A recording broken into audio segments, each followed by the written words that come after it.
no, aquí tenemos millennial. Todavía le Yo por toca. eso, mira, calladita, Todavía. calladita. No, pero Ahorita vamos a empezar a hablar y a debatir. Bien, porque Ame. tú vas a empezar con la contraparte, Claro. cómo vives lo tuyo. Héctor, ¿cómo estás? Bienvenido, Hola, Héctor. hola, Todavía ni ¿cómo? empezamos y saludamos al invitado y ya ¿Cómo estamos estás, nosotros Sara? acá. ¿Cómo estás? Bien, mi querido Héctor. Me da gusto gracias. verte, de verdad. ¿Cómo estás, Muy Ame? bien, Contenta estoy de muy verte. bien, estoy muy contenta. Se te ven muy Y bien también. Qué con bueno. y a ti también se te ve muy bien. Sí, gracias a Dios estamos Qué bueno. al 100. Qué bueno, Eso. me da muchísimo gusto. ¿Qué Sí. onda con estas generaciones? Pero además me parece que nos las cambiaron muy rápido. No, lo que Oh, pasa es son que mis sí, las nervios. brechas generacionales, la cuestión de la globalización trajo una cantidad de información que no estábamos preparados como humanidad para recibir. El globalizar al mundo pues significó que nos enteráramos demasiado pronto de culturas, tradiciones y cosas de otros países y de noticias que antes tardaban 15 días en llegar en los teletipos, ahí cuando para los que somos de mi generación nos tocaba todavía el periódico. Entonces de repente pues cambió toda la información y se fue haciendo más ágil y eso trajo nuevas mentalidades y esas nuevas mentalidades son lo que estamos viendo hoy, que la brecha generacional es muy extensa entre unas generaciones y otras. Y por ejemplo, podríamos decir tienes entre 70 y para arriba, pues tú eres una generación a la que le llamaron los tradicionales, personas que tienen como su filosofía principal el trabajo. ¿Qué son los baby boomers? No, No, los baby todavía boomers son no. los que siguen, pero los tradicionales están antes. O sea, estamos Tienen hablando de 70, 80, o sea, años. de años ya de edad ok. en la actualidad. Casi todos, algunos de ellos fundaron empresas, compañías, son esta gente que llegó, llegaron a México de diferentes países y formaron... Gente trabajadora y luchadora. Ajá, gente muy trabajadora porque venía de un espacio posterior a la guerra.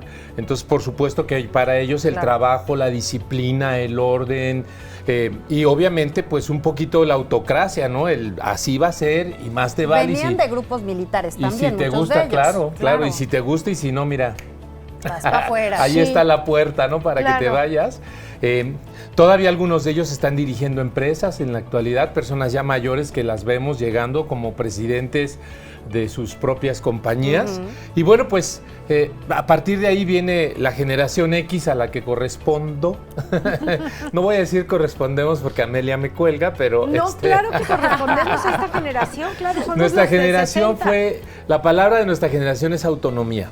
Lo que nosotros buscamos, porque nos tocaron crisis importantes, es ser autónomos, buscar nuestras propias formas de generar ingresos, básicamente, y buscar nuestra autonomía en cuanto a qué pensamos, qué sentimos, cómo actuamos, y todo de una manera más autónoma, tomar nuestras propias decisiones. Y por supuesto, dentro de esta generación, pues nos encontramos personas que estamos entre los 50 y 60, más o menos, 50, 60 años, son los que formamos los baby boomers. Bueno, digo, la generación X, la generación Baby boomers X. es antes de generación Es X. antes de generación X, estamos hablando de los 50, 60 Los que tienen hoy 65 para arriba. Sí, de 60 a 70 años más o menos son los Ok. baby boomers. Sí. Ahí podemos ubicar muchos empresarios, ahí podemos ubicar... Los baby boomers lo que dejaron muy claro fue una generación de mucha disciplina. Los baby boomers son gente muy disciplinada, ese sería La palabra como de su ellos, palabra, sí. sí, y son fincadores, es decir, son personas que siempre fincaban empresas, fincaban casas, fincaban fincas, en realidad lograban como la construcción de un entorno que no existía. Entonces, son los que transformaron ciudades a través de inversiones y cosas por el estilo. Esos son nuestros baby boomers. Y obviamente después pues vienen la generación X, que esta generación sí, hoy tenemos entre 50 y 60 años, y es nuestra generación pues obviamente estamos buscando, o sea, todo el tiempo ser autónomos, buscar nuestras propias líneas de pensamiento y de acción. Muchos filósofos en nuestra generación, mucha gente que se dedicó a escribir sobre filosofía. Después viene la generación de los millennials, Aquí estoy, No, señalada por Héctor. No quiero decir como quién. No quiero decir quién está aquí en Y el estaba estudio. bien calladita, dijo que Ya se le que olvide, estoy. que se le olvide. Y bueno, los millennials estaríamos hablando entre los 30 y 40 más o menos, en la actualidad Actualmente. tendrían más o menos por ahí. Y obviamente hablamos de una generación que creció junto con la era digital. Entonces están muy acostumbrados, no son nativos digitales porque ellos no nacieron. O sea, realmente Sí. vienen creciendo junto con la era Exacto. digital, una serie de cambios, pero también a romper con las tradiciones de la generación X y de los baby boomers. O sea, Somos los rebeldes. sí, digamos que en este momento un millennial que nos esté escuchando o que esté a lo mejor en su trabajo, pues son estas personas que dicen, yo me voy de vacaciones, lo que decías al inicio del programa, yo me voy de vacaciones, oye, pero si te acabas de ir, no importa, para eso es la vida, O para acabas de disfrutar. entrar al trabajo, ¿cómo te van a dar? Sí, pues lo dejo, Se o las sea, arreglan. si me corren consigo otro. Pero ¿no? además lo consiguen. No, sí, además Eso sí. es increíble. Es que yo creo que nos Porque- empezamos a quitar un poco esos tabúes, ¿no? Quedamos un poco a un lado o dejamos un poco al lado la ideología y las costumbres de las generaciones previas que no Sí, había pues, sí. manera de cuestionarse. Antes era porque era y se acabó. Y ahora Pero es como, además ¿por teníamos qué? que cuidar el trabajo con el ejemplo de la chamba. No, en Teníamos- verdad que sí, ¿eh? O sea, nosotros sí teníamos que cuidar nuestro trabajo porque Porque la sentíamos- idea era llegar de sacacopias literalmente e ir creciendo a niveles hasta que pudieras obtener Sí, escalando. una gerencia, una dirección, lo que sea, que sí fue mi historia. Yo empecé de maestro y ni hice la carrera. Me enseñaron mis maestros a ser maestro y llegué a la dirección al final, pero así fue, o sea, fuimos una generación como más de trabajo, más de cuidar De las esfuerzo. cosas. Y la generación de los millennials es una generación de muchas y nuevas ideas, muy abiertos a estas nuevas, Hay más digamos, apertura. identidades sexuales, o sea, Ajá. mucha más apertura hacia que una persona pueda ser trans o bi o cualquiera de las formas que Los existen selles. hoy. Ajá, sí, sí. Y ellos son como más abiertos a eso, muy cuidadosos del medio ambiente, de los animales. La mayoría de los millennials no quiere tener hijos, son muy conscientes de ¿para qué Y traigo si un hijo? tenemos solamente es uno Sí. o dos a lo mucho. Sí, o sea, ya están muy hechos Ajá. a esta idea de los que podamos mantener, no los que Dios nos mande. Que eran creencias que no había manera de cuestionar en algún momento. Claro, Sí, claro, sí, ¿no? sí. La vida era Y como era. posterior Pues, a ellos vienen los centennials, ¿no? O sea, personas que están entre los 20 y los 30 y realmente ese es el gran choque porque los Ellos X sí seguimos nacieron con la- los con X la seguimos tecnología. funcionando en la vida y nos topamos con un centennial que sí es un nativo digital.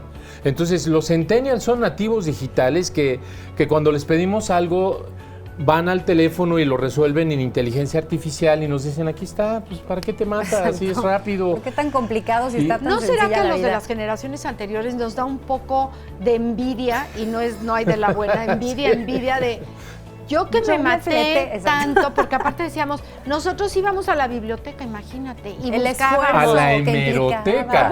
Ya no digas la biblioteca, esa todavía existe. Y Pero nos tocaba buscábamos. ir a la hemeroteca en la Ciudad de México, así agarrar los libros que eran los Venga, periódicos de buscar. 1950 y tantos para buscar una noticia, Y claro. aprenderte una cantidad de datos que hoy en día ya no se los aprenden. Bueno, porque ahí se está lo seguimos todo. enseñando en las escuelas. Habrá que decir que la educación seguimos en un atraso de muchos años. Claro.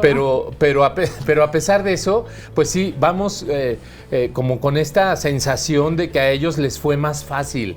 A ellos como que les pusimos el camino para que fuera Gracias. como todo más sencillo. En realidad esa es un poco la idea, que venimos con la idea de que a la generación de los centennials les tocó fácil las cosas.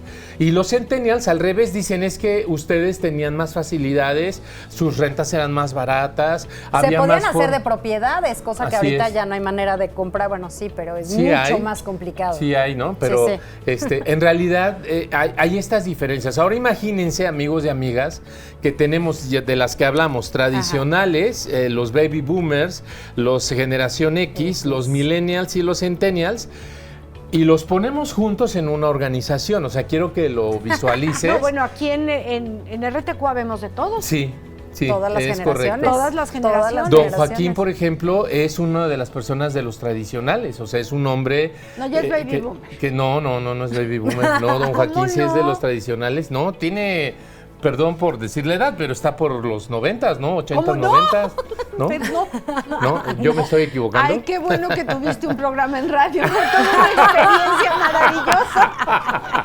Me costó mi programa ese comentario. Perdón, No, don bueno, Joaquín, no. yo me equivoqué. Ok, Alfredo Ramírez García nos llamó. Tengo, de verdad, hay que respirar hondo y profundo. Tengo 45 años y según yo soy generación X. A ver, ¿tú qué tienes ahí el acordeón? Aquí tengo el acordeón. ¿De La generación 45 X, años? en el acordeón que yo tengo, es de 1961 a 1981.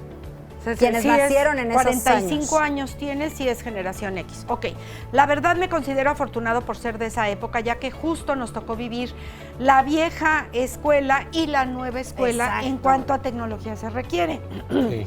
Cosa que es cierto. Nos tocó vivir, la vida antes de Internet y la vida con Internet, la vida actual. Que viva la generación X. Todo el mundo defendemos la nuestra, Claro, ¿no? y los millennials también somos Bueno, una maravilla. también es cierto esto. No, yo creo que A nosotros todos nos somos tocaron una ver maravilla. muchos cambios Sí. en el mundo. Nos tocó ver la desaparición de la Unión Soviética, nos tocó ver cómo se cayó el muro de Berlín, lo tiraron el muro de Berlín. Nos tocó ver unos cambios a nivel mundial, Históricos. así, y nos tocaron las peores crisis que hemos tenido, por lo menos en México, a nuestra generación. Entonces sí, nos tocaron los grupos de rock que hasta la fecha siguen sonando y que tú dices, ¿cómo es posible? Y los ves de verdad, ahí sí no me voy a equivocar.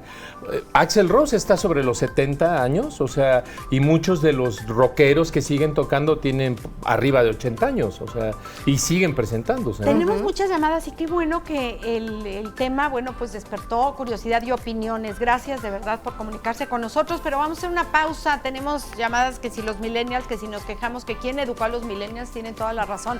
Vamos a hacer una pausa y regresamos con este tema de las famosas generaciones. ¿Qué hacemos con ellas?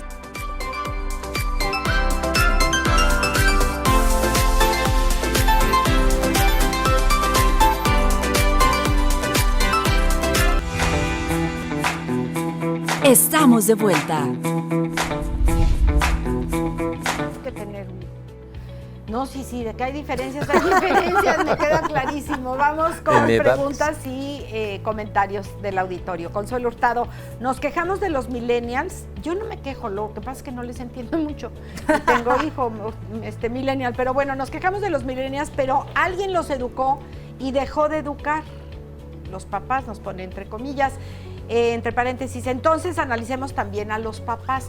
Pero, a ver, no es que estén mal educados, bueno, algunos sí, no es que estén mal educados. Eso a cualquier generación. Otra Hay quienes generación. educan, claro. No, sí tiene algo Sí que ver. hay- Nosotros fuimos una generación obediente, los X, Sí. Ajá. y nos volvimos obedientes también como padres.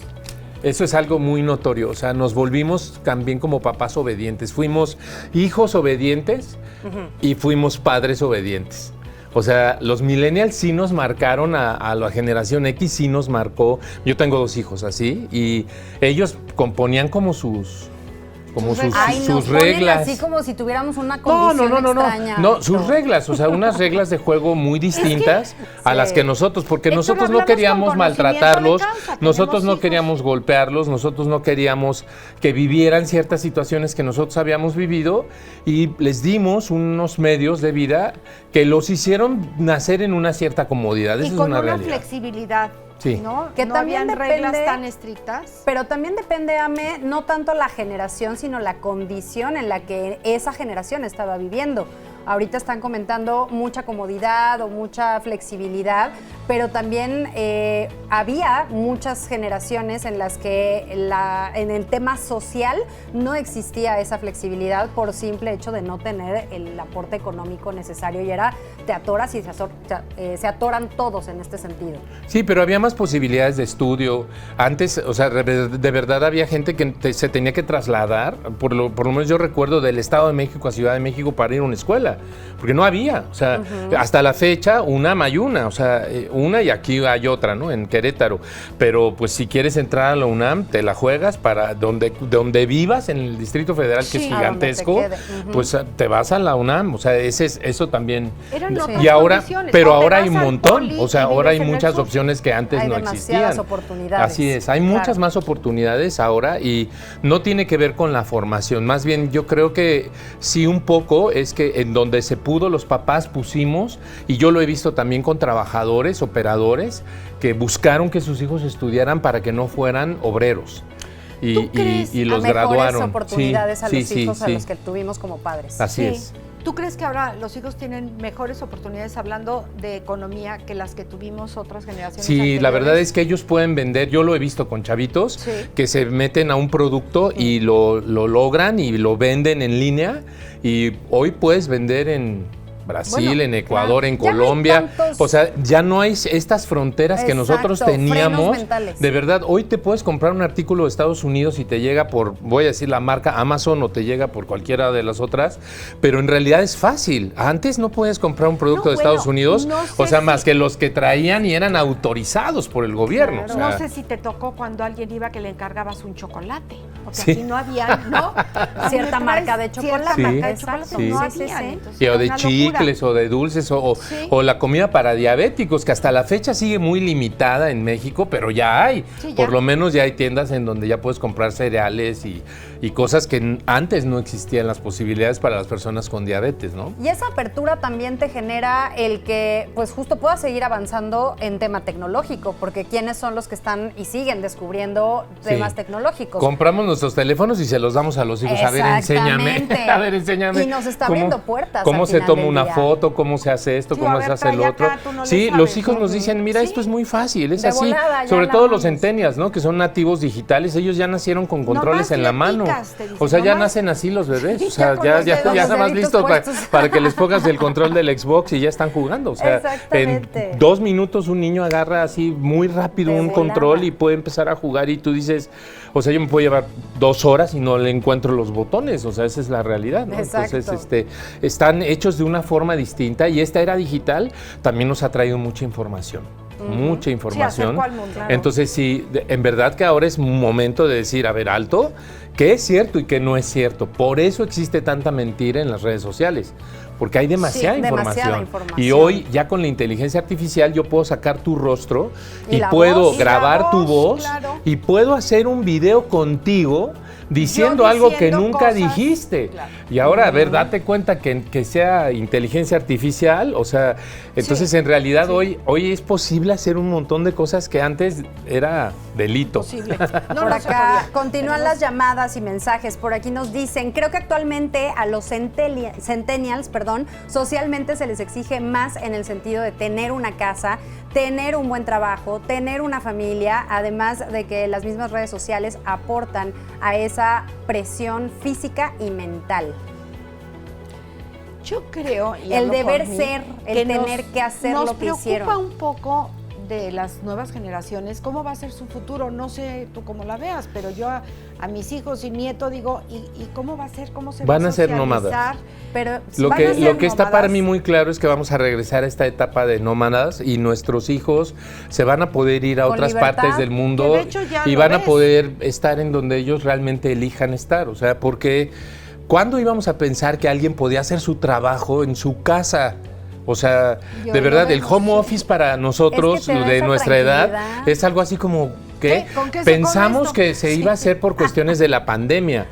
Y la pandemia sí le abrió a México esta opción, porque México no tenía mucho esta opción antes. Después de la pandemia, muchísimas industrias, muchísimas empresas dijeron en línea. Mi gente, por lo menos los que son operativos administrativos, pueden hacer su trabajo en línea. Pero te sientes menos jalado al deber ser. Ya lo haces con toda tranquilidad, libertad y en tu entorno relajado, y eres más productivo. Pues usted defienda, sí. Pues sí. Ella defiende su posición y nosotros nosotros, pues sí, Pues es que al final quizá es que a nosotros sí nos tocó, Amelia, la verdad, Claro. la de te presentas porque te presentas, o sea, no pero hay... trabajar desde la casa, yo no estoy segura qué tan Pero a ver, productiva ¿para qué? fuera. Exacto, pero ¿qué tan productivo? Y del otro lado, ¿qué tan productivo eres si tienes que cubrir 8 horas diarias estando sentado en un escritorio cuando lo puedes terminar en 2, 3 horas? También tiene su punto. O sea, ¿para qué caramba me quedo las otras horas sentada? Probablemente ustedes sean más disciplinados y sí hacen el trabajo en su casa. Son más desde su tecnológicos. casa, más tecnológicos. Lo que pasa es que Pero son, es muy están más multitask, hechos a la de alguna forma tecnología. como Que saques la chamba. Exacto, el fin Si la justifica sacas, los medios. Exactamente, si Pues la sí. sacas desde tu casa, bueno, pues está muy bien.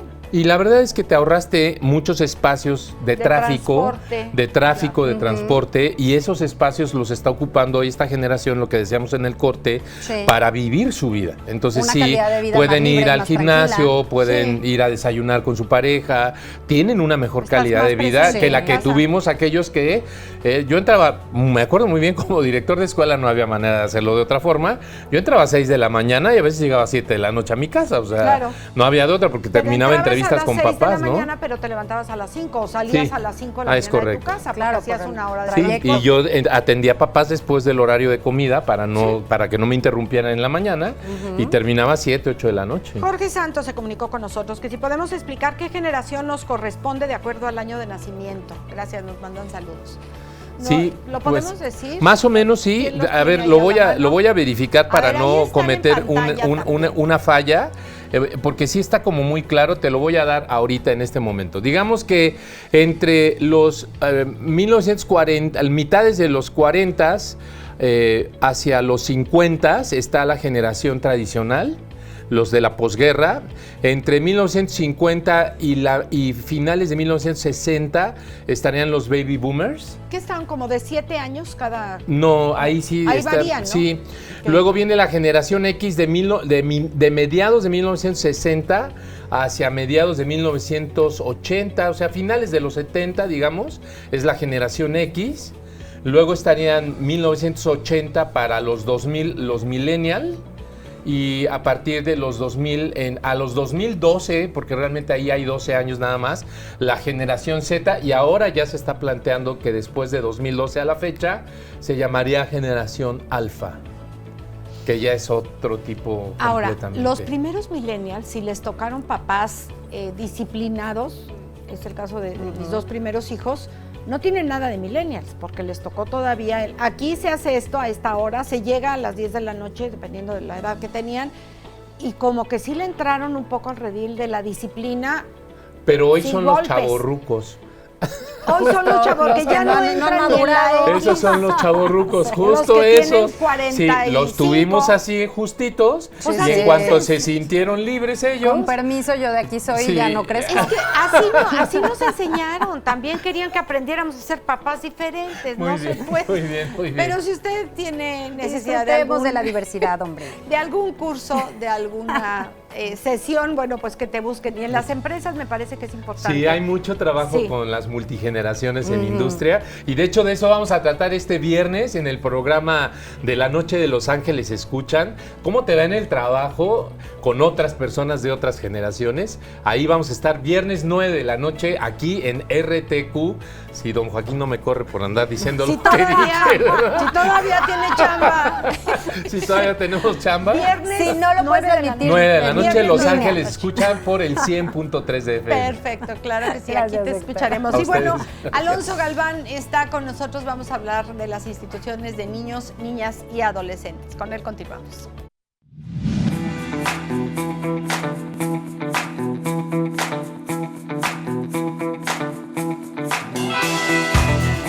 Alonso Galván, qué gusto tenerte aquí. ¿Cómo estás? Buenos días. El gusto es para mí, Qué muy gusto. buenos días a las dos. Buen día. Instituciones o institucionalización. Institucionalización de De- niños, niñas y adolescentes. ¿Qué es esto? Es un tema, Amelia, que hemos venido viviendo al paso del tiempo, pero que se le ha dado un auge, como ejemplo en el Estado, a partir del 2017, cuando se empiezan a crear las leyes que protegen a los niños, niñas y adolescentes.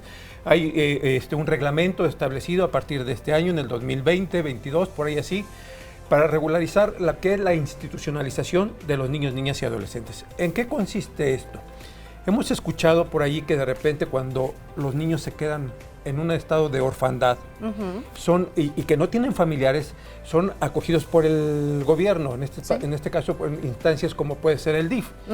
Y estos niños que son acogidos los meten a centros o albergues para cuidarlos, para alimentarlos, educarlos, en lo que se logra conseguir o encontrar algún familiar que se pueda hacer responsable de los menores. ¿Sí? O alguien que los pueda adoptar. O alguien que los pueda adoptar en el caso de que no haya familiares o que los familiares que existan definitivamente se desentienden por completo de los niños, ¿sí? Pero también la ley nos señala a los casos en los cuales los menores pueden ser institucionalizados. En el caso, como ejemplo, del abandono por parte de los padres. También escuchamos a través de los medios que muchos padres son muy dados a abandonar a los hijos. ¿Sí? Y entonces en ese momento, cuando hay abandono de los hijos, las instituciones gubernamentales proceden a rescatar a esos menores y los meten a centros o albergues para que de igual manera protegerlos, prepararlos, los alimentan, les dan terapias psicológicas, trabajo social. Sí, están al pendiente. Y también se da en el caso, como ejemplo, cuando hay violencia. Cuando hay violencia hacia los menores, puede suceder que, por ejemplo, el DIF retire a los menores. Cuando el DIF tiene conocimiento de la violencia sobre niños o niñas, ¿sí?, procede a recoger a los niños, se los quitan a los padres para institucionalizarlos, ¿sí? Y de esta manera brindarles la protección que los menores necesitan, ¿sí? Hay otros casos, como ejemplo, cuando hay situaciones de drogadicción por parte de los padres, cuando hay actos deshonestos sobre los hijos, abusos sexuales, cosas de esas, prostitución. La prostitución de los hijos. Las instituciones tienen la obligación de rescatar a esos menores y albergarlos para protegerlos. Abusos laborales, por ejemplo, que los pongan a trabajar. También cuando son menores de edad, sí. Hace muchos años por aquí en Querétaro se implementó, pero me refiero, no sé, 15, 20 años, se implementó un programa que tú recordarás, Amelia, donde se recogía a los niños que estaban en la calle laborando. ¿Qué pasó con eso? Y no sé en realidad qué pasó con ellos. Se crearon centros. Bueno, y lo seguimos viendo, ves a un niño vendiendo chicles y apenas y levanta la estatura del vehículo, ¿no? Exacto. Pero la portezuela, que dices tienen 6, 7 añitos o menos. Así y te están vendiendo algo. Y ¿sabes qué cosas graves que a veces vemos, Amelia? Es que atrás de los niños que tú señalas, vienen otros pequeñitos de 3, 4 años corriendo atrás de ellos. ¿Por qué? Porque los dejan en la jardinera, en la banqueta, y obviamente corren buscando la protección del hermanito, de algo, ¿sí? Claro. O incluso si son los papás. Y puede ser que estén los papás también, o sea, no estén, pero pues es un abuso. Toda la familia está trabajando, incluyendo a los pequeños. Sí, efectivamente. Este programa no sé si existe, yo creo que ya no, porque donde quiera vemos a niños trabajando, sobre todo en esas condiciones. Y la verdad es que si los padres tienen algún problema económico y tienen la necesidad de realizar actividad laboral, pues allí donde las instituciones como el DIF, las que deben de proceder a rescatar a estos menores y llevárselos a estos centros para que mientras los papás trabajan en la actividad que estén realizando, todas son legales, son legítimas, ¿sí? Los niños estén siendo atendidos, estén siendo educados, mientras estén siendo sean alimentados. Legítimas, claro. Mientras sean legítimas, claro. ¿Sí? Ahora bien, en el tema, la razón por la cual platicamos en esta ocasión de este tema es porque ahora se está llevando a los juicios familiares por algunos jueces, ¿sí? ¿Cuándo se da esto? Si tú, por ejemplo, promovemos un juicio de divorcio o de custodia de menores, de convivencias y cosas de esas, bueno, pues el juez tiene medidas que hemos platicado aquí para decretar el cumplimiento de las determinaciones de los jueces. En particular, la convivencia de los hijos con el padre que no es custodio. Con el padre que no tiene la custodia de los hijos, el juez le decreta convivencias, pero resulta que la madre se opone, o el padre custodio se opone a que es muy frecuente, que tenga esa convivencia, a que tenga convivencias. Así es. Entonces, se dan una serie de medidas que dictan los jueces familiares, como son terapias psicológicas, valoraciones, trabajo social, etcétera, etcétera, incluso entrevistas de los propios jueces hacia los menores, ¿sí? Y se agotan instancias. Si no se cumple con las convivencias por parte del padre custodio, ¿qué es lo que procede? Pues los mismos jueces empiezan a aplicar medidas de apremio. ¿En qué consisten estas medidas? Multas y apercibimientos. Pero existen otras medidas, como ejemplo, que están establecidas, que es el cambio de custodia. ¿Sí? Si tú no permites la convivencia con los menores, se va con el otro papá. Ahí se va con el otro papá. Ahora, si el juzgador ve alguna situación de riesgo, pues no puede tomar la determinación de decir, te quito la custodia a ti y se la doy al otro papá. ¿Por qué? Porque estoy viendo que hay una situación de riesgo. Claro. ¿Sí? ¿Se puede compartir la custodia? Sí, hay muchos casos en que se da la custodia compartida. Pero para que se dé para que se dé la custodia compartida, ambos padres deben de estar en una muy buena relación. Claro. Okay. ¿Sí? ¿Por qué? Porque los niños, vamos a suponer, van a estar 8 días con un padre y los otros 8 días con el otro padre. Y entonces el que no tiene la custodia, pues está al pendiente de los hijos vía telefónica, vía correo electrónico, como ustedes quieran, y viceversa. Entonces hay una comunicación de los hijos cuando no están bajo la custodia de uno de los padres, de manera amplia, de manera constante. Pero si no hay buena relación, claro, ¿cómo vas a otorgar tú como juez una custodia compartida? Claro. ¿Sí? El que tenga la custodia no le va a permitir al otro que porque tenga estaría injerencia. en riesgo, en este caso, el pequeño, si Y fuera porque el caso. a lo mejor se sentiría agraviado de que es mi tiempo, es los días que a mí me corresponde y tú no te tienes que están quitando mis días. Me estás Claro. quitando mis días, me los estás inquietando y están conmigo y deben convivir conmigo y nada más que conmigo. ¿Sí? Entonces es muy difícil que se dé la custodia compartida. Perdón, cuando los padres no están en buenos términos. Desafortunadamente es la mayoría de los casos, ¿no? Desafortunadamente, sí. Pero ahora, agarrándose hijazos. ahora la novedad, Amelia Ara, es de que algunas jueces y algún juez están, como hay en todos los juicios, hay pláticas de las partes con el juzgador, ¿sí? Donde no entran los abogados, no entramos los abogados, nada más son ellos, están apercibiendo a los padres de los hijos, en el caso de si la madre tiene la custodia. Oye, si no permites la convivencia de tus hijos para con el padre, te voy a institucionalizar los niños. Tú sabrás si continúas con tu actitud. Y hay casos que hemos platicado incluso aquí en el programa, donde hay pruebas, hay muchas pruebas, hay valoraciones psicológicas que acreditan que la relación para con el otro padre, que no tiene la custodia, Claro. ¿sí? Hubo situaciones de violencia, de actos deshonestos, etcétera, etcétera, etcétera, y las jueces buscan por todos los medios que se dé la convivencia, Incluso una de las medidas que ellos tienen para mejor proveer, se le llama, o sea, para tener mejores elementos de prueba, es plática con los menores. ¿Qué quiere decir esto? La juez o el juez platica acompañado o asociado de psicólogos del Poder Judicial, asociado de especialistas en la materia, platica con los menores para ver la conveniencia o no sobre las convivencias de los niños para con el padre no custodio.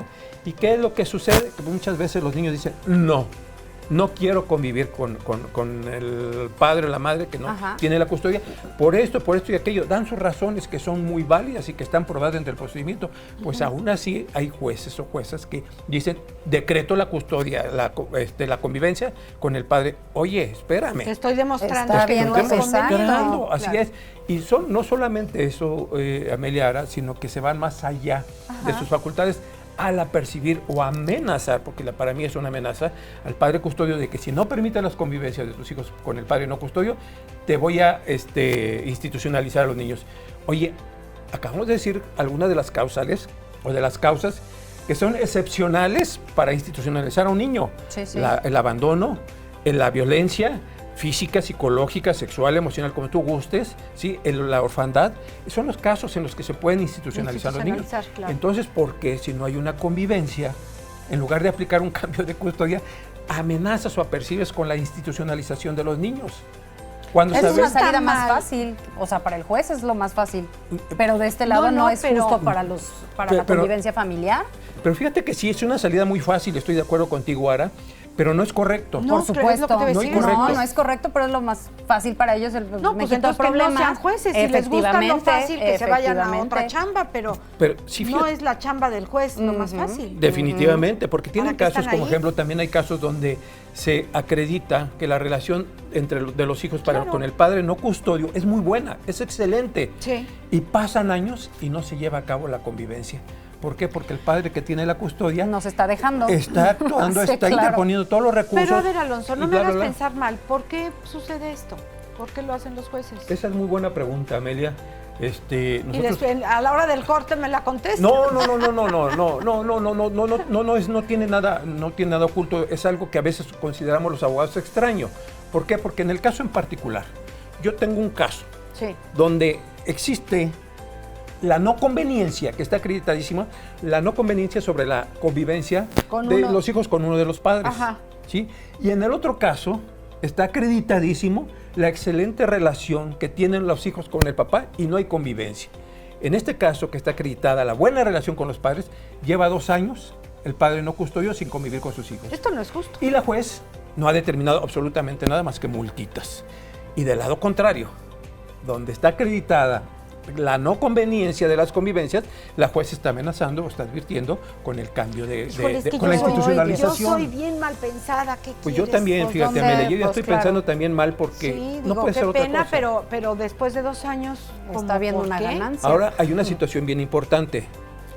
A veces las partes dicen o promueven la institucionalización de los hijos. Yo quiero saber qué padre puede pedir a un juez que se lleven al niño a una institución. que institucionalicen a sus Totalmente hijos. insensible. Pero ¿quién dice Por muy que hay mal padres? que sea eso, sí hay padres Sí que hay lo hacen, padres, pero yo creo que pero aquí hay es uno en acuerdos. millones, ¿no? Hay pláticas previas, yo creo, porque de otra manera no es válido. Pero es como No, un güey. tipo amenaza Un hacia el tipo otro amenaza. papá, Yo ¿no? no Sí, entiendo. definitivamente. Pues oye, te digo Sí. que te lo voy a llevar. Alejandro Ramos, que si solo el juez puede determinar cada cuánto tiempo ven los padres a sus hijos o que si lo pueden determinar los padres, perdón. Ajá, cuando hemos platicado sobre la convivencia de los hijos, hemos señalado, Amelia Ara, que el acuerdo de las partes es lo más recomendable. Si se llevan bien los Sí, papás, papá, si mamá, se llevan de papá, acuerdo y mamá. entonces el juez Sí. ya no tiene... Oye, si yo estoy separado y sé que mis hijos se llevan perfectamente bien con su mamá, pues no les voy a prohibir las convivencias. Entonces vamos a ponernos de acuerdo, papá y mamá, cuáles son los días, a las fechas o el tiempo que va a convivir con sus hijos. ¿Por qué? Porque pues es un derecho de los hijos, no de mamá. Es un derecho de mis hijos de convivir con su madre, ¿sí? Entonces lo ideal es que las partes lleguen a un acuerdo. ¿Por qué? Porque, como ejemplo, si los jueces determinan las convivencias, cómo van a ser, pues es una persona que es ajena a la familia, que no conoce realmente los intereses de la familia, sobre todo de los menores, y decreta los días de convivencia, que muchas veces, como en los casos que estamos comentando, va a afectar a los menores. ¿Sí? Claro. Los va a afectar, ¿por qué? Porque los van a obligar a lo mejor a tener una convivencia que no quieren, que no desean y que no es conveniente. Entonces sí, en base a la pregunta que nos hacen, lo recomendable es que lleguen a un acuerdo. Que se pongan de acuerdo los papás. Sí. Rápidamente, Exacto. Rápidamente, licenciado Jacome nos dice, muy buenos días, saludos, excelente programa. Licenciado, sería importante que dijera el papá o la mamá, según el caso, que manifiesten y confirmen qué delito existe cuando utilizan a los menores para su propósito. En este caso que los utilizan como escudo, menciona aquí, ¿hay alguna consecuencia para los padres? Sí, definitivamente. Mira, aquí hay un caso, como ejemplo, ahí está la alienación de los hijos. El padre custodio va a alienar a los hijos para que realicen alguna actividad. Y dentro del Código de Procedimientos Civiles están las consecuencias que se pueden atraer cuando existe la alienación. Hay un procedimiento meramente, hay familiar y hay también de carácter penal. ¿Sí? Incumplimiento dependiendo del... Pero si hay un castigo, digamos, hay hacia un el papá castigo, que hacia está un castigo, sí, escudándose en los definitivamente. hijos. Todas las demás preguntas que te puedan llamar, 215-1011. Así es. Te pidan una asesoría. Con mucho gusto los atendemos, Amelia, como siempre, y en redes sociales estamos en Galván Nardoni Corporativo Jurídico. Galván Nardoni Corporativo Jurídico, 215-1011 para que ustedes puedan hablar y hacer una cita. Muchísimas gracias. Gracias Muchas a ustedes. Gracias a nosotros. Gracias Vamos a hacer a una pausa, pero quédese, está usted aquí en confianza, la estamos pasando muy, pero muy bien.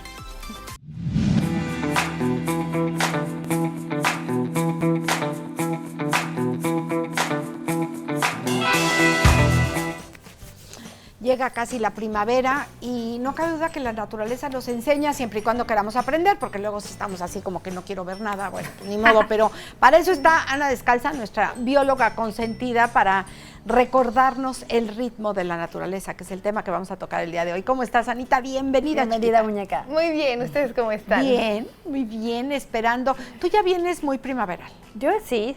Un Yo vestidito nací verde en para primavera, nuestros... entonces siempre vivo en primavera. ¿Naciste en primavera? Sí, ya casi es mi cumpleaños. Ay, ¿cuándo va a ser? Sí, el 4 de abril. Vamos Ya, a traerle a nada, un a pastel nada. vegano. Ah, no, Sí, los sí. pasteles son veganos, ¿verdad? Sí, yo soy vegetariana, entonces... Aparte eres vegetariana, no vegana. Bueno, Bueno, los veganos no pueden comer pastel porque Ajá. si tiene leche o si tiene huevo, mantequilla no. y tal. Ajá, Esos pero son los veganos, los claro. veganos. Pero ¿Qué ellos- comen los veganos? ¿Algún día Plantas. hablemos de esto? Sí, Plantas y ¿no? semillas. Ajá. Sí, todo lo vegetal. Y Todo pueden lo que estar no bien tenga nada alimentados animal. con eso. A mí me preocupa Sí. que se nos desmejoren. Mejor. Que no tengan músculo, que No haya que- nutrientes sí se en su puede. cuerpo. Pero sí sí se puede. viable. Pero es que no sabemos el resultado hasta dentro de muchos años, Sí, ¿no? claro, pero por suerte ya hay mucha gente que lleva muchos años. O sea, Ya esto llevan es algo mucho, bastante sí. viejito, entonces... Pero cada vez hay más. Eso es una realidad. Sí, el cambio Pero de bueno, veganos y alimentación. vegetarianos será tema de otro programa. Hoy vamos a hablar pero del ritmo. El ritmo, vamos a bailar. Ritmo de la ¿Qué ritmo naturaleza. tiene la naturaleza? Sí, y Alegre. o sea, en general el ritmo es un fenómeno muy visible, por ejemplo, en los animales, pero también que se puede ver en las plantas, porque al final, cuando hablamos de ritmo, estamos hablando de algo periódico. O sea, algo Cíclico. que sucede como con una periodicidad que puedes predecir, ¿no? Entonces tú dices, algo sucede, pasa determinado tiempo, vuelve a suceder. Y puede ser tan corto como una canción de reggaetón, un pum, pum, pum, pum, pum, pum, pum. Ya sabes cuándo está el pum, ya sabes cuándo mover la cadera, no tienes que esperarte a escucharlo. Sí. Ya lo predices, o tan largo como las estaciones del año, ¿no? Que sería un pum cada vez que hay Cada flores 3 en primavera, meses. ¿no? Pum, así. Y entonces se van haciendo distintos tipos de ritmos. Están los ritmos circadianos, por ejemplo, que son los ritmos del día y la noche, y que la variedad puede ser asombrosa. Porque lo más lógico, como organismos que vivimos afuera, por ejemplo, es pensar que el día es cuando hay luz y la noche es cuando no. Pero, ¿qué pasaría si fuéramos un animalito que vive en una cueva? Por ejemplo, un insecto Que siempre está- que vive adentro de una cueva donde Todo el no hay tiempo luz está y oscuro, día. Claro. Sus ciclos circadianos se ha visto que podrían estar regulados por el aleteo de los murciélagos. Los murciélagos se alebrestan y salen en la noche. Ese sonido es lo que indica a un insecto que es De noche. o de día, o sea, digamos, una de las dos dualidades. Según ¿no? si aletean o no aletean. Y su ciclo, sus hormonas, su todo se regula no por la vista, como nosotros con la luz, sino por el sonido. En cuanto suena esta cosa rara, ya es hora de estar activo. Cuando hay silencio, es hora de no. Está loquísimo, o sea, cómo diferentes sentidos adapta. te van a dar tus ciclos circadianos, que al final es un tipo de ritmo. Y yéndonos más ya hacia los ritmos más, digamos, sutiles, los más rápidos, los que percibimos todo el tiempo, no todos los animales y no todos los animales dentro de una misma especie tienen la misma capacidad de poder sensar y predecir ese ritmo.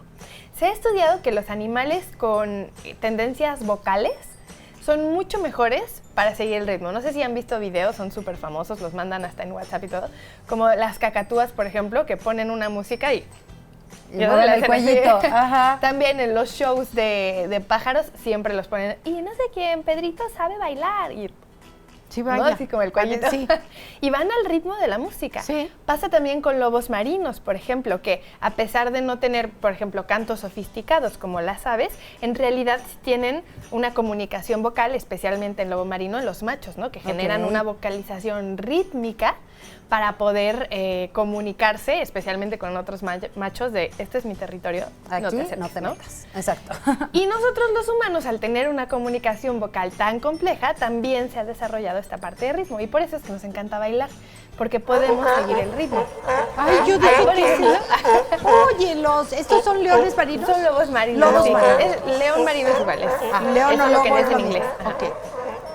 Ahí se oye, pero ven cómo hay un ritmo. Sí. Y decimos, ok, los lobos marinos son rítmicos. Sí. Pero así como puedes decir, los humanos son rítmicos, hay ejemplos donde no lo es tanto. Y ahorita vamos a ver otro video, bueno, vamos a Oye, escuchar. en ese video todos hacen su ruidito al mismo tiempo. Sí, claro. O sea, no es que uno y luego No. el otro. No, Todos es bien parejitos, padre. ¿sí? Entonces, diferentes todos, tonos, diferentes sí. así. Como en pero un gran todos coro, hacen algo sí. como rítmico. Pero dentro de la especie puede haber alguien que no tenga ritmo. Y ahorita en algún Siempre momento vemos va a haber. uno, y ni Sí. modo. El que en Vamos a caballo ver, bailado con va pie para el izquierdo, otro lado. Exacto. Bueno, ahí vemos otra vez como el o sea, es rítmico. Tú puedes predecir cuándo es el siguiente o. Ajá, se escucha tal Sí, cual. tú dices ahí en el otro. Ajá, exacto. Pero vamos a ver otro Hasta video. lo puedes imitar. Sí. Pero entonces, esto pasó el verano pasado estaba con unos amigos, ellos estudian comportamiento, estaban viendo unos lobos marinos y me dicen, no, te vas a morir de risa, encontramos un lobo marino tonto. Y yo, ¿qué? ¿Cómo que tonto? Y le decimos tonto, pues así como de cariño. Pero en realidad es un ejemplo de cómo dentro de una especie rítmica no todos tienen ritmo. Vamos a esperar la sorpresa cuando llegue, mientras seguimos platicando.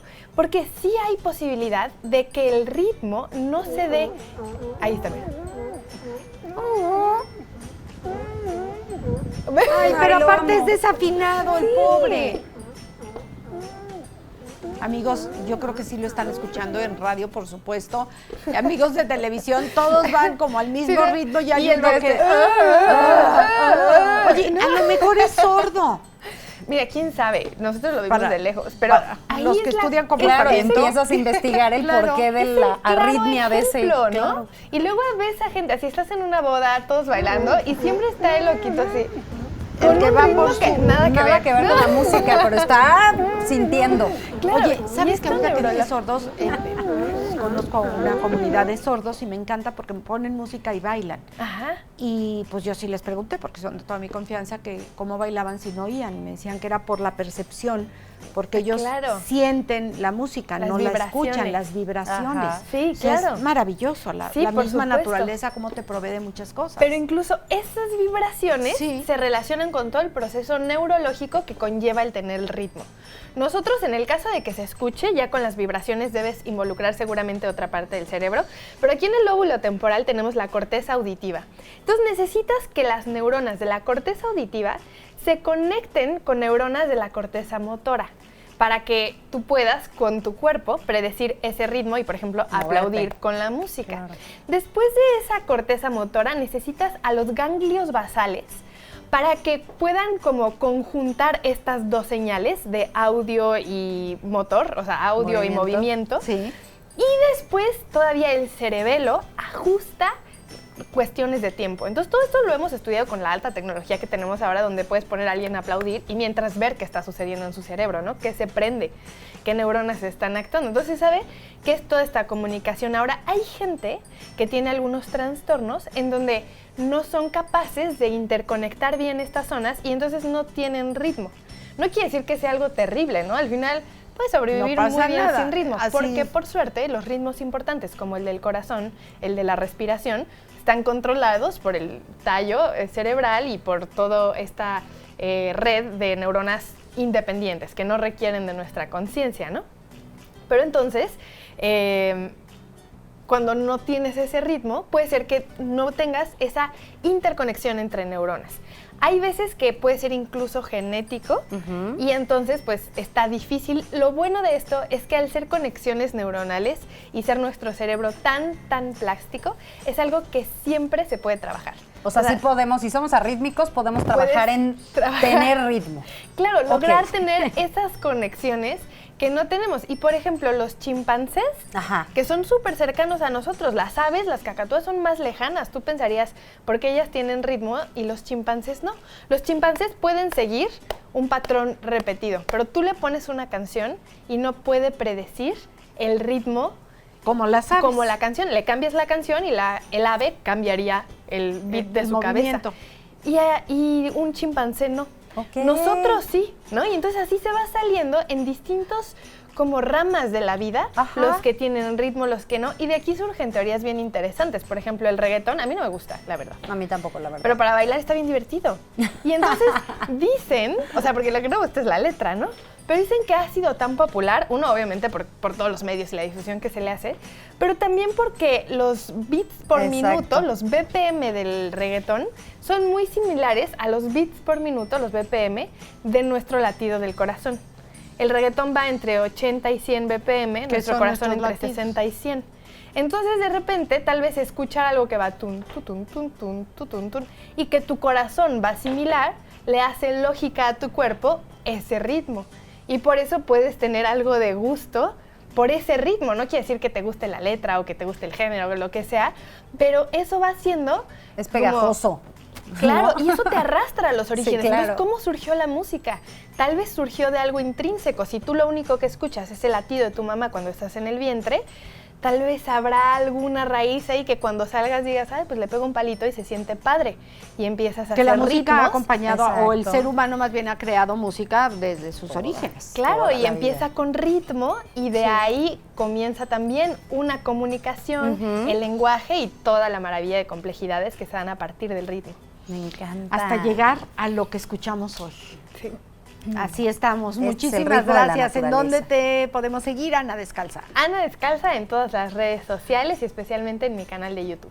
Perfecto, muchísimas gracias. Gracias, muñeca. ¿Tiene usted proyectos? Proyecto laboral, proyecto de vida, proyecto de pareja, proyecto de padres de familia. Bueno, vamos a ver qué tan comprometidos estamos con esos proyectos. Hazel Anguiano está con nosotros.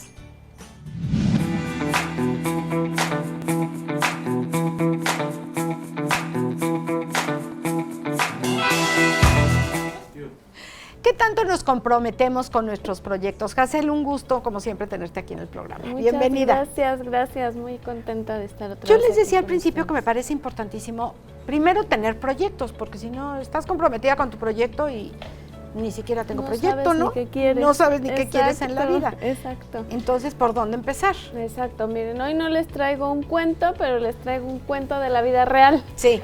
En un lugar muy lejano, no es que pase por acá, resulta que cada vez hay más personas que dicen cosas como no dura la gente en el trabajo, no cumplen los niños con las tareas, se quejan de todo a la primera exigencia o a la primera cosa anormal dentro de una relación, se van y terminan Tiran la las toalla. cosas, tiran la toalla. Y entonces, estos tipos de cosas que tienen que ver justo con la falta de compromiso. O sea, al tener un proyecto, puede ser que tiene que ver o tendría que ver con tus deseos, con tus sentido y propósito de vida, con lo que a ti te ilusiona, quieres y estás dispuesto, ¿no? Pero si no te educaron en saberte comprometer, no vas a poder, aunque sea tu deseo, aunque lo quieras, aunque estés dispuesto, según esto, a cumplirlo, a la primer Molestia, piedrita. Exacto, algo que no te guste, a la primer dificultad vas a tirar la toalla. Fíjate, Hazel, que justamente hoy en la mañana abrimos el programa con Héctor Castillo, donde hablábamos de la brecha generacional y ya sabes, la generación X, los millennials, etcétera, etcétera. Y bueno, se hizo justamente esta discusión que muchos no entendemos. No sé si sea falta de compromiso o esto no me gusta de algunas generaciones y entonces lo dejo de hacer porque no me gustó, porque no cumple mis expectativas, por lo que tú quieras. Tiene que ver, o también podríamos decir que falta compromiso en la actualidad. No me refiero a ninguna generación en específico, porque puede ser a cualquier edad que nos esté faltando el compromiso. Sí, está faltando en todas las edades, no es exclusivo de los jóvenes, es una falta de compromiso en general y no nada más un compromiso con una relación personal, es una falta de compromiso en un trabajo, en un proyecto, en una relación. Y entonces, ¿qué pasa? ¿De dónde viene esa falta de compromiso? Todo tiene que ver con dos cosas, el ambiente y la educación. El ambiente, ¿qué pasa? Estamos ahorita muy habituados a la recompensa inmediata. Sí. Y muchos decimos, es que los jóvenes, es que los niños, no, nosotros también. Todo queremos que se resuelva rápido, que todo salga a la primera bien y que no nos cueste trabajo. Y también hay mucha presión social a la perfección. O sea, todo en las redes sociales es perfecto y todo se ve que es maravilloso y sale perfecto, a la primera que a mí no me sale como lo veo en las redes sociales o como me quieren contar, entonces tiro la toalla. Y la otra es la educación, que es lo más importante. No tenemos formado o forjado un carácter. Y eso se forma desde chicos, principalmente con el ejemplo. Si yo no veo compromiso en mis papás por algo, difícilmente lo voy a hacer. Si ellos no se comprometen conmigo, llego a mi casa y no hay comida porque, ay, pues hoy no tuve ganas de hacer de comer, no quiero ir al súper y tu mamá está en la tele viendo y no hizo nada, entonces ves que tu mamá no se compromete con la familia. Si tú no ves que tus papás te dicen, si repruebas, no vas a ir a casa de tu amiguita, reprueba el niño y, ay no, pobrecito, pues por una vez no pasa nada, y entonces vas a la casa, no hay un compromiso, no te cumplieron ese compromiso. Ni para bien ni para mal. Exactamente. Entonces es difícil si no te enseñaron también a terminar lo que se empieza, o sea, lo que empiezas lo terminas. Ahora se justifica mucho, ¿por qué? Porque venimos al contrario, eso de las generaciones, Justo. ahí había demasiado compromiso. Mucha disciplina, muchas reglas. A costa de lo que sea. Sí. No importa si no te pagan horas extras, no importa si es sábado o domingo, tú vas a trabajar lo que te diga tu jefe. Y punto y se acabó, ¿no?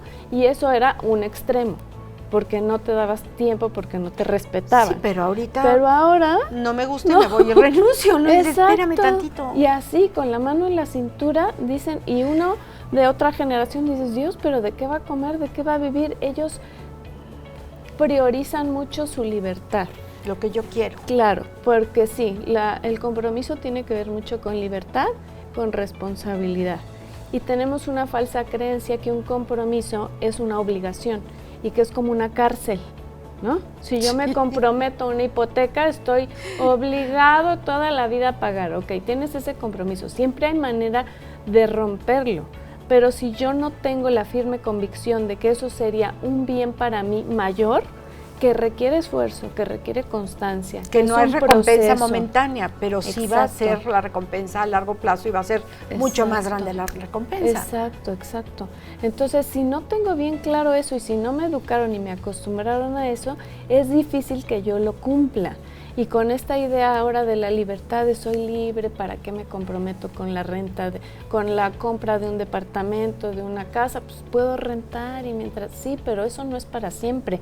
Tu vida laboral no es y el para trabajo siempre. que tienes hoy, exactamente, no lo vas a tener. Ojalá que tengas mejores trabajos de los que tengas hoy, pero nadie te lo puede asegurar. ¿Y qué va a pasar cuando no tengas ni siquiera el trabajo que tienes hoy? ¿Y qué pasa también con esta falta de compromiso? Que como yo voy, como decían antes, de judío errante, de un lado para el otro y de aquí un trabajo y del otro, me vuelvo, no me da estabilidad emocional. Porque, ¿qué pasa con un árbol? Un árbol, las raíces le dan estabilidad, le dan fuerza. Entonces, al no echar raíz en ningún lado y no tener algo fijo de siempre, ¿qué pasa? Que yo estoy como tambaleando. Exacto, tambaleando de un lado al otro. Y al final, por eso hay muchísimos jóvenes, muchísimos adultos que tienen un vacío, una falta de tengo todo pero no tengo nada, siento que no me siento a dónde bien. voy. Sí. Exacto. Entonces, ¿qué tengo que empezar a hacer? Justo, ver qué quieres, qué es importante para ti y ponerte metas cortas. Hacerte hábitos, ponerte horarios, ponerte rutinas, eso te ayuda a comprometerte y ver cuál es el bien mayor. Claro. ¿No? Esto que me va a costar trabajo, o sea, por ejemplo, hoy yo me había comprometido con ustedes a venir al radio, ¿no? ¿Qué pasó ayer en la noche? Les cuento. Sí, cuéntanos. Me fui con unas amigas a casa de una amiga y me dormí muy tarde. A ver, lo más fácil para mí hubiera sido decir, la verdad, pues me costó trabajo despertarme temprano. Híjole, no quiero y no voy a ir a hacer ejercicio porque, pues no. Una vez no pasa nada. Pero si eso lo vuelvo costumbre, se les hace muy fácil ahora decir, no, ¿saben qué? No voy a poder ir porque amanecí que me duele la cabeza o porque ayer me desvelé y entonces y fallan. Había mucho tráfico. ¿Y qué pasa? Quedó mal contigo. Tú tienes que llenar el espacio que ya estaba establecido. Juegas con el trabajo y con el tiempo de las otras personas. Y además las otras personas también nos vamos enterando si realmente te dolía la cabeza, pues no pasa nada que no vengas un día, pero si Jacel o cualquier invitado un día no viene, el mes que entra pues tampoco viene porque algo le pasó, a la tercera pues es la última. Pierdes credibilidad. Y se te deja de invitar porque dices, bueno, no quieres o no puedes. No no te comprometes. Entonces, también ahorita lo vemos en un asunto donde yo te anuncio desde temprano, va a estar aquí Jacel y Jacel no llega, ¿no?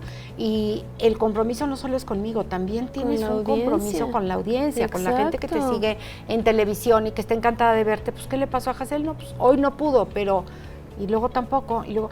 Pero y esto fíjate, es una chamba. Bueno, no es sí, una chamba, nos haces el favor de compartirnos tus conocimientos, pero es en cualquier caso. O sea, sí, vamos a tomar un café. Ayer quedaron tus exacto, amigas en reunirse, y no pero una llega. le dio flojera. Dices, Exacto. ¿por Juegas qué? con el tiempo, con Exactamente. con La la gente gente. impuntual también pasa. y al final acabas jugando también contigo. Claro. O sea, porque Ya ni tú tu crees en ti. sentimiento es de no voy a poder, no lo puedo lograr, Nunca llego. siempre me quedo a la mitad, no llego, ¿no? ¿Cuántas personas renuncian a su trabajo porque hay este jefe que me tocó malísimo, me exige demasiado, no sé qué, otro creció y a mí no me toman en cuenta? Bueno, ve qué tienes que hacer ¿Qué para hizo que el que ese creció? jefe, exacto, te tome en cuenta, porque me voy y te enteras que el que entró en tu lugar a los 3 meses tuvo un ascenso. ¿Por qué? Porque no te esperaste, porque no tuviste el compromiso de aguantar. Muchas veces sí, se requiere aguantar, se necesita sacrificar algo, porque al yo comprometerme con algo estoy renunciando a otras cosas y eso implica un esfuerzo, implica un cambio. Pero alguien alguna vez decía que hablando del hierro forjado, vamos a pensar en unas de las rejas que tenemos maravillosas aquí en el centro, ¿no? Ujú. Se somete a una presión el hierro, Es correcto. ¿no? Le pones calor, se dobla, lo agarras a mazazos hasta que toma la forma que quieras. No estoy diciendo que vayan a agarrar a mazazos a sus hijos, por favor, pero ahora no sometemos a ninguna presión a nuestros hijos porque hay pobrecitos. ¿Quieres ballet? Bueno, vamos. Ay, no, me gritó la maestra, es muy... Ay, no, mijito, no, no Y te le echamos la culpa a la preocupes, maestra, claro. ¿no? Entonces, y ¿ahora los qué papás quieres? van a reclamar en la escuela. Ahora o sea, en pintura. las escuelas, exacto. Sí, Vamos al y ahí van. fútbol. Ah, bueno, al fútbol. Ay, a mí no, me es pasó que hay con uno patadas. de mis hijos que ama el fútbol y vivía para el fútbol. Y tuvo un entrenador que pues desgraciadamente sí no tenía habilidades pedagógicas y no le hacía bien, ¿no? Y entonces él llegó al punto de quererse salir del fútbol por este entrenador y yo le decía, no le vas a dar el poder a la otra persona para quitarte lo que más Tanto te gusta hacer en la gusta, vida. claro. Te quedas y te aguantas. ¿Por qué? Porque tienes un compromiso no solo Contigo. con el entrenador, contigo y con Así tu es, equipo. así es. Entonces, si el año que entra no quieres entrar, si te toca el mismo entrenador, perfecto, desde el principio, pero vas a acabar este ciclo y trabajas con el niño para que no se tome las cosas personal, para que vea que el maestro no tiene la habilidad, pero que lo tiene que respetar porque es el entrenador. Pero además a hija se le estás fortaleciendo la autoestima del niño. Correcto. El sí puedo. Exacto. No, porque lejos de decir, ay, pobrecito de mi hijito, lo tratan mal, lo voy a sacar del fútbol, lejos de eso es, tú puedes cuando te tratan bien y tú puedes cuando no te tratan bien. Exactamente. Porque la vida no Así todos te es. van a tratar bien. Exacto, No así todos es la los jefes vida. van a ser maravillosos, ni los compañeros No. van a ser maravillosos. Y a veces requiere estar Claro. ahí y te vuelves mucho más resiliente, Así es. tienes confianza en ti mismo. Y no vas a estar de saltamontes de un lugar a otro, de una clase a otra, de una carrera a otra, que lo vemos con los jóvenes. Muchísimo, cambian mucho de carrera. Hazel, en Lacking, ¿qué hacen exactamente? ¿Pueden dar consultas, pláticas? ¿Qué hacen? Sí, en Lacking estamos en Instagram y estamos también dando algunos cursos sobre desarrollo personal. Estamos también dando coaching personal, somos coaches también. Y entonces, pues, si nos quieren Si te visitar contactan o ahí. contactar ahí en Instagram con muchísimo gusto. Instagram, Lacking es con doble A, LAAKIN.mx, Lacking. Ahí está. Hazel Ahí Anguiano, andamos. muchísimas Muchas gracias. Al contrario, gracias a Gracias. ti. Vamos a hacer una pausa, pero quédese, todavía hay más aquí en Confianza. Estamos de vuelta. Ya estamos de vuelta aquí en Confianza, de regreso para platicar con la especialista en este sentido de saber un poquito acerca de la empatía. Ella es investigadora de la UNAM Juriquilla y me refiero a Elisa Ventura para platicar acerca de esta relación que puede haber entre los médicos, entre los especialistas de salud con los pacientes. Mi querida Elisa, bienvenida. Qué gusto tenerte aquí con nosotros. Un gusto estar aquí, Araceli, y buenos días a todos y todas los que nos están viendo. Muchas gracias. Oye, cuéntame, ¿de dónde va esta relación, esta conexión? ¿Cómo poder a todos aquellos estudiantes de estas carreras donde se involucra la salud, donde se involucra este acercamiento con pacientes, cómo poder hacer que seamos empáticos, que podamos tener esa conexión con nuestros pacientes? Pues fíjate, Araceli, que seguramente seguramente muchas de las personas que nos están viendo en algún momento han ido a consulta por cualquier razón, ¿no? Sí. Ya sea al dentista, al urólogo, al ginecólogo. Y una de las cosas que nos hacen hacer caso a la información que nos da y seguir las indicaciones del manejo tiene mucho que ver con cómo somos tratados y tratadas. Y esto tiene mucho, el hecho de que tú regreses con ese personal de la salud, con ese profesional de la salud, tiene que ver, sí, con sus credenciales, con que tenga cédula profesional, con los estudios que los tenga, conocimientos que tenga, pero por también supuesto. cómo fuimos atendidos y atendidas. Y de eso trata el desarrollo de la empatía en estudiantes del área de la salud. Yo soy profesora en la licenciatura de órtesis y prótesis, que es una carrera que está estrechamente relacionada con población que vive con algún tipo de discapacidad. Sí. Entonces, esta población es un grupo altamente vulnerable que ya de por sí ha vivido su vida bajo pues muchos casos de discriminación. Entonces, es importante que en una población vulnerable nuestros y nuestras estudiantes sean especialmente empáticos. Y podemos creer que la empatía es algo que nosotros nacemos con ella, y la empatía, iniciando con la definición, es esta capacidad de las personas que tenemos para sentir las emociones y las experiencias del otro, y es una manera muy sencilla de explicarlo, es ponerme en los zapatos del otro. Exacto. Pero no nada más es sentir y comprender lo que el otro está pasando, lo que el otro está sintiendo, sino también es nuestra capacidad de expresar y comunicar esa comprensión. Y es ahí donde el personal de la salud a veces no estamos lo suficientemente entrenados. No se logra esa conexión, no se logra ese vínculo, y ahorita me hiciste recordar, por supuesto, algunas visitas médicas en donde sí, efectivamente, es llegar al consultorio del médico eminencia en X área, pero resulta que es de lo más frío, que es de lo más serio, que es de lo más seco, que te recibe y hasta lo sientes agresivo y dices, pues es que sabrá muchísimo, pero de verdad no me siento cómoda estando en el consultorio, y por mucho prefiero, sí, por supuesto, que me salve la vida o lo que tenga que realizar, pero no me siento a gusto y preferiría no tener que regresar. Sí tiene todo que ver. Y fíjate que hay estudios muy interesantes que demuestran que la eficacia de un tratamiento sí tiene que ver con, lo acertado que estuvo pero también con qué tanto apego hay a él.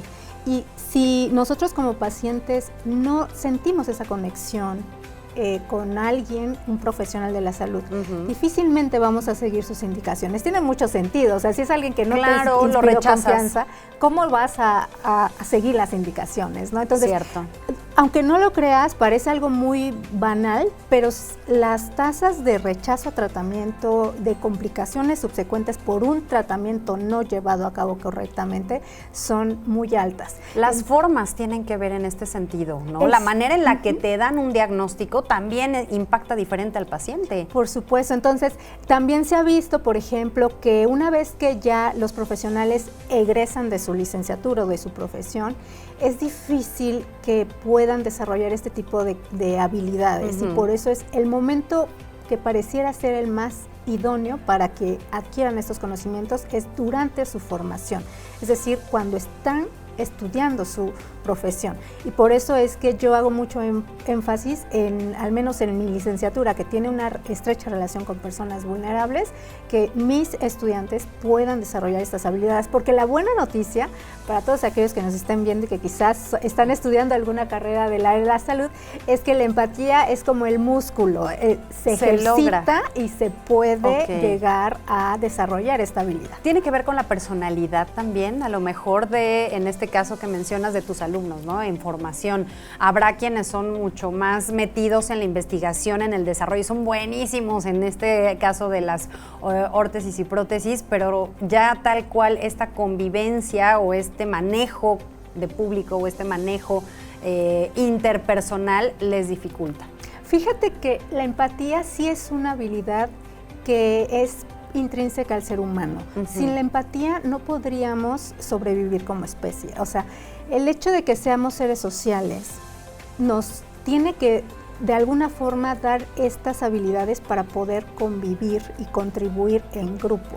Es muy importante que nosotros como seres humanos podamos darnos cuenta cuando alguien está en peligro o poder reconocer cuando una persona está sufriendo, porque eso nos hace colaborar con el otro. Entonces, sí es una característica que ya tenemos, y de hecho a nivel cerebral tenemos algo que se llama neuronas de espejo, que son un cierto grupo de neuronas que nos permiten de alguna manera sincronizarnos con las emociones y la situación que está pasando el otro. Entonces, hay algunos casos extraordinarios de personas que tienen poca empatía o prácticamente nula empatía, pero ya estamos hablando de personas que tienen un trastorno psiquiátrico, ¿no? Pero fuera de ello, la gran mayoría sí ya tenemos esta predisposición meramente biológica a ser empáticos y empáticas, pero sí es una habilidad que quizá se pueda reforzar, especialmente en personas que están estudiando una carrera del área de la salud. Quizás si es alguien que se dedica, no sé, a la programación. Exacto, la tecnología y la programación quédate en tu laboratorio y no te preocupes, ¿no? Exacto, no le va a afectar mucho. Claro. Pero hay personas que están en el área de la salud, es fundamental que desarrollen estas habilidades. Exacto. Como profesora, Elisa, llegas a ver este tipo de personalidades, obviamente diversas en tus alumnos, quienes tienen mayor confianza también hasta poder compartir con los demás, y otros que a lo mejor sean más reservados. ¿Hasta dónde o hacia dónde poderlos, pues no es forzarlos, pero sí invitarlos a que la mayoría o todos se involucren en esta generación de empatía? ¿Cómo manejas esto cuando a lo mejor viene de casa el que todos son serios, todos son secos, pero son inteligentísimos? Igual como mencioné, es como ejercitar el músculo, o sea, todos tenemos un nivel, hay nivel principiante, nivel intermedio, nivel avanzado.